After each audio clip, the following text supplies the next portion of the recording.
Mến chào quý cô chú, anh chị và các bạn đã trở lại với kênh Món Ngon Tại Nhà. Tiếp tục thì hôm nay kênh Món Ngon Tại Nhà sẽ chia sẻ với quý cô chú, anh chị một cái món ngon từ sườn non chay. Thì bữa nay kênh Món Ngon Tại Nhà sẽ thực hiện cái món là sườn non chay ghim chua ngọt, bảo đảm là ăn rất là bắt cơm quý vị ơi. Nó có vị hơi chua chua ngọt ngọt ha, thêm chút ớt nó cay nhẹ thôi quý vị, bảo đảm là chúng ta ăn rất là bắt cơm. Thì thực hiện như thế nào thì mời quý vị vào bếp cùng thực hiện nha. Trước khi thực hiện cũng như mọi video trước thì kênh Món Ngon Tại Nhà sẽ giới thiệu cái phần nguyên liệu ạ. Nguyên liệu bữa nay thì mình chuẩn bị đó là 4 miếng sườn non chay, miếng này miếng nhỏ nha quý vị. Cái này chắc ăn khoảng 1-2 người thôi. Nếu quý vị nào ăn nhiều hơn gia đình đông người hơn thì chúng ta có thể tăng cái lượng sườn non chay lên nha. Thì bên cạnh đó quý vị cũng chuẩn bị cho mình đó là 1 trái chanh, 2 tép tỏi, 1 trái ớt, và các gia vị thông thường như là đường, bột ngọt, hạt nêm chay, rồi tương ớt. Nếu quý vị thích thì cũng có thể cho vào. Đó là những cái gia vị rất là cơ bản trong gia đình mình rồi. Đó thì mình đã giới thiệu đầy đủ rồi, mời các bạn cùng thực hiện nha. Cái phần sườn non chay này nè quý vị, chúng ta mua về chúng ta ngâm chắc khoảng 20 đến 30 phút quý vị là nó sẽ mềm. Nên quý vị lưu ý là những cái đầu này nè, ngâm nhiều khi nó còn hơi cứng quý vị lưu ý là ngâm cho nó mềm luôn nha. Sau đó mình sẽ vắt sạch nước cho nó, càng ráo nước càng tốt. Nhưng mà đừng có mạnh tay quá nha, nó sẽ bị nát, không có ngon. Thì sau khi mà chúng ta vắt khô nước, chúng ta để chút xíu ha, thì chúng ta sẽ cắt ra thành những cái miếng vừa ăn.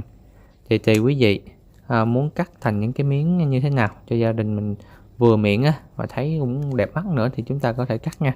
Riêng mình thì mình cắt theo những cái miếng dài dài như vậy nè, trông nó cũng rất là hấp dẫn quý vị.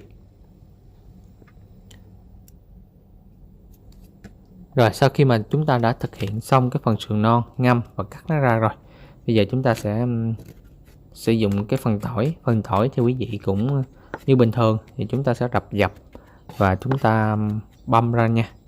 Cái phần này thì mình băm 2 tép. 2 tép băm cũng băm nhuyễn luôn nha quý vị. Rồi băm xong thì mình để một bên đi. Tiếp tục là cái phần đó là ớt. Ớt thì quý vị nếu không thích ăn cay thì chúng ta chọn loại ớt ít cay thì hoặc là sử dụng một trái gì nè, nó hơi the the thôi quý vị, cũng không có cay lắm. Nếu quý vị nào ăn không được thì chúng ta cho ít thôi nha. Rồi sau đó chúng ta cũng băm ra luôn. Thì cái này mình sẽ băm nhuyễn ra nha quý vị. Ớt thì chúng ta băm nhuyễn ra luôn một chút, chúng ta làm nó sẽ nhìn nó sẽ hấp dẫn hơn nha quý vị. Cố gắng băm nhuyễn. Rồi sau khi mà chúng ta băm ớt xong rồi, chúng ta cũng để một bên luôn. Riêng thì về cái phần mà chanh thì bữa nay mình sẽ sử dụng trái chanh không hạt nha quý vị. Trái chanh hạt mình cắt sẵn mình để đây đi. Quý vị cũng có thể thay thế bằng giấm cũng được nha. Rồi sau khi mà chúng ta đã chuẩn bị xong cái phần nguyên liệu rồi, chúng ta sẽ bắt một cái chảo lên để chúng ta chiên. Và chúng ta chiên như thế nào để cho nó giòn quý vị, nó giòn mà nó không bị mềm, gọi là thấm dầu dầu nó rút vô quý vị. Chúng ta chiên như thế nào để cho nó cái miếng của mình nó giòn mà nó ngon. Thì quý vị đợi cái chảo dầu nè, đặc biệt là dầu quý vị cho nhiều xíu nha, cho nó ngập khoảng nửa miếng gì là được nè. Nửa miếng sườn non chay mình gì là được rồi. Nên mình chọn cái chảo dầu để đỡ tốn dầu và chúng ta chiên được ngon. Thì mình sẽ chọn cái chảo dầu nó nhỏ nhỏ chút xíu, mình chiên từ từ nha quý vị. Thì mình cho lần lượt những cái miếng này vào theo từng tự chút xíu. Đổ vào một lượt thì chúng ta sẽ chở không có kịp quý vị. Chúng ta sẽ cho từ miếng dầu trước, miếng dầu sau gì nè, thì chúng ta sẽ chở lần lượt từng miếng thì nó sẽ chín đều và chúng nó không có sợ khét nha. Chiên cái này thì quý vị chiên với lửa trung bình nha, để cho dầu nó sôi lên. Quý vị chiên trong dầu nhiều như thế này nè thì nó sẽ không, cái miếng sườn non chay của mình nó sẽ không bị hút dầu vô Nếu quý vị chiên ít quá nó sẽ hút dầu vô, làm cho cái miếng sườn non chay của mình nó rất là mềm và chúng ta ăn nó sẽ không có ngon ha. Rồi các bạn cứ để lần lượt vô, chúng ta chiên. Nhớ đảo đều nha. Nhiều khi cái chảo mình nó quý vị, cái chảo của mình nè, lửa nhiều khi nó cũng không đều nữa, có bên thì lửa nhiều, bên thì lửa ít. Thì bởi vậy á, đôi khi mình chiên á, mình cũng phải chú ý, rồi mình đảo qua đảo lại cho nó chín vàng đều hết nha. Đó, thì mình chiên chút xíu thì mình sẽ thử, mình lấy cái đũa mình để nhẹ nhẹ lên gì nè, coi cái miếng nào nó đã cứng nè, cái giòn giòn nó cứng nha quý vị. Đó, như vậy là được, chúng ta sẽ gấp ra. Đó, còn những cái miếng nào mà nó còn hơi mềm mềm á, là nó chưa được đó, thì chúng ta chở bề, chở bề để cho nó vàng thêm chút xíu nữa, chúng ta hãy lấy ra. Như vậy thì sẽ đảm bảo là cái miếng sườn non chai của mình á, nó giòn quý vị, nó giòn mà trong một lát chúng ta rim rất là ngon nha. Nếu mà mềm mềm á, mình ghim mình ăn cũng không có hấp dẫn hung hết quý vị.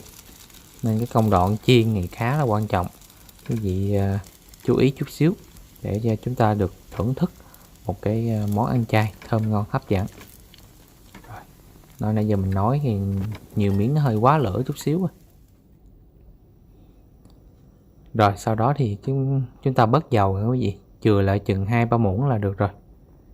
Đó, cái lượng dầu trong chảo còn khoảng 2-3 muỗng nè, đừng ít quá nó cũng không có ngon hết quý vị.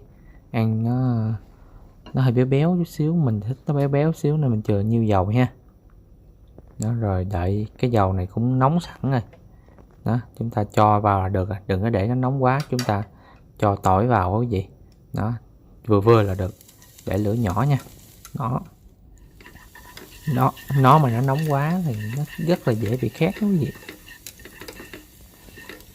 Rồi khi mà cái gì đảo vài vòng thì tỏi của mình nó sẽ thơm lên rồi, chúng ta hạ lửa nhỏ xuống. Nãy là mình bắt lửa lên trung bình rồi, mình phi nè, nó thấy cho nó vàng vàng, mình hạ nhỏ lửa xuống nha quý vị. Sau đó thì quý vị chuẩn bị chanh, cái quả chanh đó mình sẽ nặn vào. Rồi bữa nay mình mua chanh này nó hơi ít nước rồi quý vị. Đó, thì tùy cái lượng mà chanh, cái nhiều nước hay ít nước thì chúng ta sẽ nặn nhiều hay ít thôi quý vị. Mình chắc bữa nay mình nặn một trái luôn, có bữa mình nặn nửa trái là được rồi đó. Thì mình sẽ gia giảm cái lượng nước nha, nó là khoảng 2 muỗng canh đó quý vị, khoảng 2 muỗng canh nước cốt chanh. Đó, cái này thì hơi ít chút xíu, các bạn thông cảm nha, bữa nay mình trong nhà cũng hết chanh này, còn có một trái đó nên mình làm cái lượng ít thôi. Đó, các bạn có thể nặn thêm chút xíu nữa nha, mà thường thì trái chanh không hạt á, các bạn nặn vô là vừa luôn á.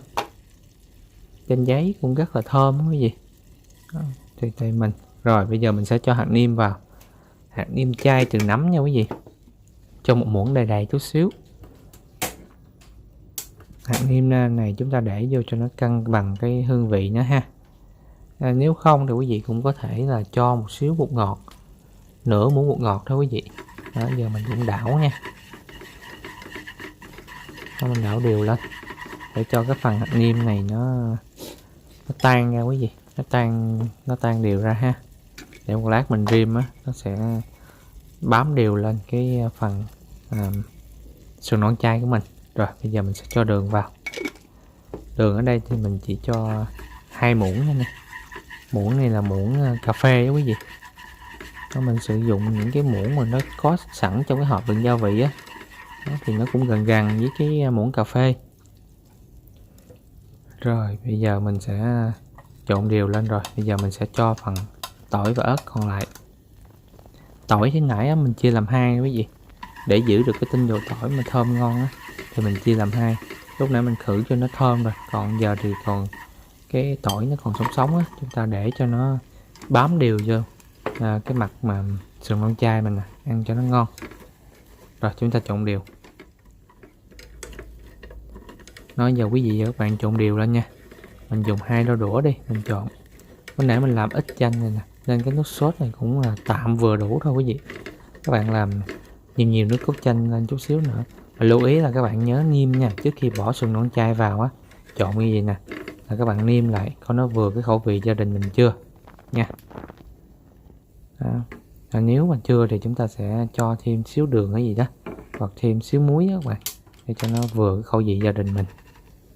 Rồi như là xong. Đó thì cơ bản mình đã chia sẻ xong cho tất cả quý vị các bạn cái món sườn non chay rim chua ngọt cực kỳ thơm ngon và hấp dẫn quý vị. Thì mời tất cả quý vị các bạn cùng thực hiện cùng mình. Cảm ơn các bạn.